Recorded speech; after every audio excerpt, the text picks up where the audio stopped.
భూములనేమో పెద్ద పెద్దల కట్టబెట్టి పేదోళ్ళనేమో ఇబ్బంది పెడుతున్నటువంటి పరిస్థితి కూడా చూస్తూ ఉన్నాం. కాబట్టి దాని మీద గతంలో నుంచి మేడారం దాకా వారం రోజులు క్విట్ ఇండియా స్వతంత్రం వచ్చిన సందర్భంగా మరి అందరం చేస్తాను. మీరు అందరూ కూడా దీవించాలి.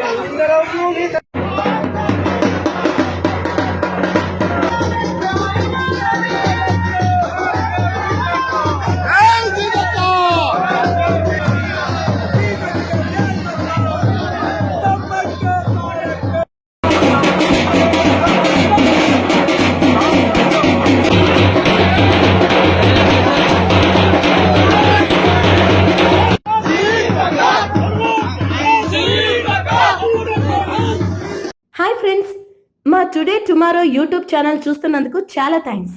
మరిన్ని లేటెస్ట్ వీడియోస్ కోసం వెంటనే సబ్స్క్రైబ్ చేయండి. అలాగే ఈ బెల్ ని కూడా రింగ్ చేసేయండి. మా నోటిఫికేషన్స్ అన్ని మీ మొబైల్లో వస్తాయి. అలాగే మా వీడియోస్ మీకు నచ్చితే లైక్ చేయండి, షేర్ చేయండి, నచ్చకపోతే కామెంట్ చేయండి.